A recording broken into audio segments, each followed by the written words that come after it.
ሰላም ጤና ይስጥልን። የተከበራችሁና የተወደዳችሁ እነሆ ከተለያዩ ግንባሮችና ታማኝ የመረጃ ምንጮች ያገኘናቸውን መደመጥ ያለባቸውን አስቸኳይ መረጃዎች ይዘን ቀርበናል። አብይ አህመድ ስልጣን ከያዘ ወዲህ ትላልቅ ኦፕሬሽን አቅደው አሳክቷል የተባሉ መኮንኖች ሲሳተፉበትን የፋኖን አመራሮችን የመምታት ልዩ ኦፕሬሽን ለ3 ቀናት በአስደናቂ ሁኔታ መከላከል ችለናል ሲል አርበኛም አስረስ ማረዳምጤ ተናገረም። አርበኛው በመልእክቱ የፋኖ አመራሮች ላይ ከበባ ያደረገውን ሰራዊት እንዴት ከበባውን ቆርጠው እንደወጡም ተናግሯል። ይህም ብዙዎችን አስገርሟል። መረጃውን በስፋት ወደ እናንተ እናደርሳችኋለን። የብልጽግናው አገዛዝ ህዝቡን በግዳይ ደግፉኝ ሲል ባለበት በትናንትናው ዕለት በተጀመሩ ከባድ ውጊያዎች በርካታ ሰራዊቱን ከናዛዦቹ መነጠቁ ተሰማም። ከትናንት ማለዳ ጀምሮ እስከዛሬ ድረስ በ24 ሰዓታት ውስጥ እጅግ በርካታ ታምራት የታዩባቸው አውደ ውጊያ የተደረጉ ሲሆን በርካታ ሰራዊት አንድያ ህይወቱን እንዲገብርም ተደርጓል ነው የተባለው። በዝርዝር እንመለከተዋለን። ዘመቻ ማዕበልን የከፈተው የአብይ አህመድ አስተዳደር የፋኖ ኃይሎች ማዕበል ሆኑብን ሲሉ አመራሮች የተደመጡ ሲሆን በዚህ ጥቃት ከሰራዊቱ እስከ አድማ ብተናም ከሚሊሻም እስከ ካድሬ አመራሮች ወድቀዋልም ነው የተባለው። በጎንደር በርካታ ስፍራዎችን በሸፈነ ወደ ውጊያ ፋኖ ድል ማድረጉን ሲያበስር ብልጽግና በአንጻሩም መርዶ ተቀምጧል። በጎጃም ዘመቻውን ያዘው ፋኖ ነው እንዲያስባሉ ትንቅንቆች ተደርገዋል። በወሎና ሸዋም አሁንም የቀጠሉ ተጋድሎች እየተደረጉ ናቸው። መረጃዎችን ከየአቅጣጫው አሰባስበናል። በስፋት ታደምጧቸዋላችሁ።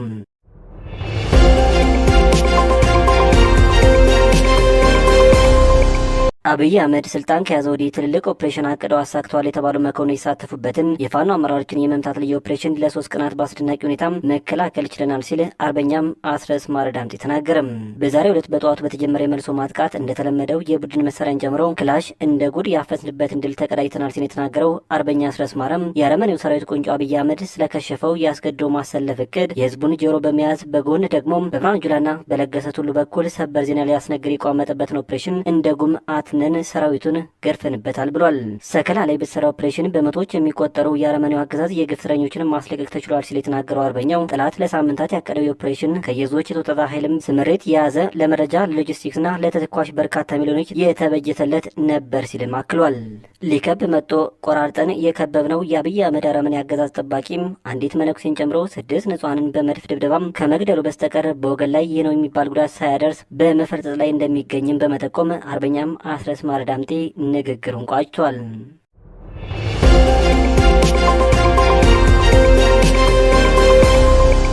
በሌላኛው የግንባር መረጃችን በጎጃም ጊዮን ብርጌድ ካገዙ ጋር እያደረገ የሰነበተው ተጋድሎም 5ኛ ቀኑ መያዙ ተነገረም።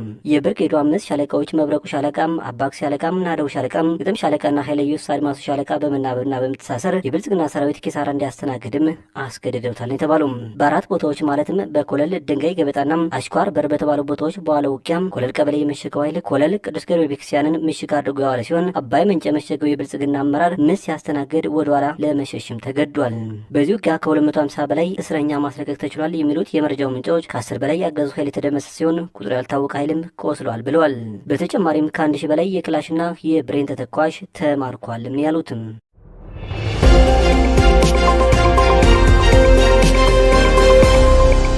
በወሎ አሁንም ትንቅንቁ ቀጥሏል። ምስራቅ አማራ ኮር 1 አሳምነው ክፍለ ጦር 2ኛ ሻለቃም ጉባላፍቶ ወረዳ ዶሮ ግብር ከተማ ምሽት በመግባት ያገዛዙን ዙፋን ጠባቂ ሰራዊት ላይ ድንገተኛ ጥቃት በመፈጸም ከ10 ያላነሱ ኃይሎችን ሙትና ቁስለኛ ማድረጋቸውን አስታውቀዋል።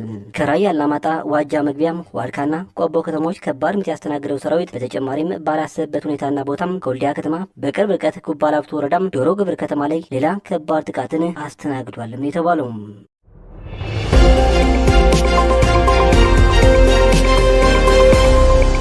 በሌላ በኩል የብልጽግናው አገዛዝ ህዝቡን በግዳጅ ደግፉኝ ሲል በዋለበት በትናንትናው ሰልፍ ላይ በተጀመሩ ከባድ ውጊያዎች በርካታ ሰራዊቱን ከናዛዦቹ መነጠቁ ተሰማም። የአማራ ፋኖ ብሔራዊ ኃይል ሰሜን ቀጠና በላይ ዘለቀ ህዝብ በማዕከላዊ ጎንደርና በደቡብ ጎንደር ዞን ስር በሚገኙ የብልጽግናው አገዛዝ ጦር በሰፈረባቸው ምሽጎች ላይ የዳግማዊ ቴዎድሮስ 5ኛ ኮር እንዲሁም የሜጀር ጀነራል ወባንታ አባተም 1ኛ ኮር የፋኖ ኃይሎች በጀመሩት የማጥቃትና የማስወገድ ውጊያም ሁለቱ ኮሮች በትስር ከፍተኛ የሆነ ድል በአገዛዙ ሰራዊት ላይ ተቀዳጅተዋል። የ5ኛ ኮር የጥቁር አንበሳ ክፍለ ጦር የጎንደር ብጋሻው ክፍለ ጦር አሳምነው ብርጌድ የጎንደር ጠቅላይ ግዛት እዝ የአጼዎቹ ክፍለ ጦር 1 ብርጌድ በጥምረት የጎንደር ዙሪያ ወረዳ ማክሰኝት ከተማን በመቆጣጠር ሰፍሮ የነበረን ሰራዊት እስከ ወዲያኛው በማስወገድ አበባ አስረስ የተባለ የሚሊሻ ኃላፊን ጨምሮ 32 ኃይል በማቁሰል ከ20 በላይ ኃይሎችን በመማረክ ድል ሲያደርጉ ሶስተኛ መደበኛ መሳሪያ 2 ብሬን 12 ክላሽንኮቭ የነፍስ ወከፍ የጦር መሳሪያ በመማረክ አስገዳይ ሰልፉን በመቀልበስና ከጎንደር ባህር ዳር ዋናው መንገድ በመቆጣጠር የተሰጠውን ተልዕኮ ሙሉ በሙሉ አሳክቷል ሲል ፋኖ አስታውቋል። እንዲሁም የ5ኛ ኮር መብረቅ ክፍለ ጦር ምዕራብ በለሳ ወረዳ ደጎማ ከተማ አዋሳኝ የሰፈረውን የነበረውን የብልጽግና ኃይል የተዋጉ ሲሆን በጠላት ላይ ሰብአዊና ቁሳዊ ኪሳራ በማድረስ የአምስተኛ ኮር ፋኖ ኃይሎች አዲስ ዘመን ከተማ አቅራቢያ ሰንሰለታማ ተራሮች ውጊያ በመክፈት 3 የብልጽግና ታጣቂ የሸኙ ሲሆን ቁጥሩ ያልታወቀ ቁስለኛ ለመሸሽ ተገደዋልም ብለዋል። ለዚህም ታቅዶ የነበረው አዲስ ዘመንና ይፋት ሊደረግ የነበረ የብልጽግና አስገዳጅ ሰልፍ ተበትነዋል ነው የተባለው። የአምስተኛ ኮር የጎንደር የብቃሽ ክፍለ ጦር ብርጌዶች ጎንደር ከተማ ምስራቃዊ አቅጣጫ እንዲሁም ደቡባዊ የከተማ ክፍል በመግባት በመናገሻ ከተማ ተሰግስጎ የነበረን ቅጥረኛ ኃይል ላይ ከባድ ምት በማሳረፍ ምሽግ በመስበር ውጤታማ ተልዕኮ ፈጽመዋል።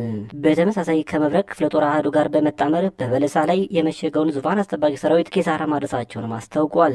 አምስተኛ ኮር ጎንደር የብቃሽ ክፍለ ጦር አምባ ጊዮርጊስ ገደብዬና ደራ ከተሞችን በመቆጣጠር የአገዛዙን እቅድ በማክሸፍ በውል ያልተለየ ያገዙ ኃይል ሙትና ቁስለኛም ተደርጓል።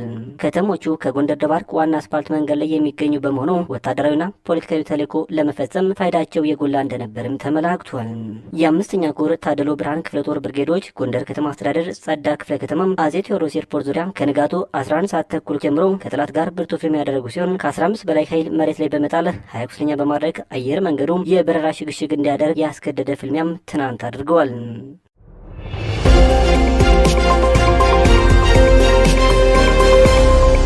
ለሰዓቱ የነበሩ መረጃዎች እነኝን ይመስሉ ነበር። በቀጣይ በሌሎች ዜናዎች እንዲሁም ጥቆማዎች እስከምንገናኝ በያላችሁበት የዓለም ጫፍ በሰላም ቆዩኝ።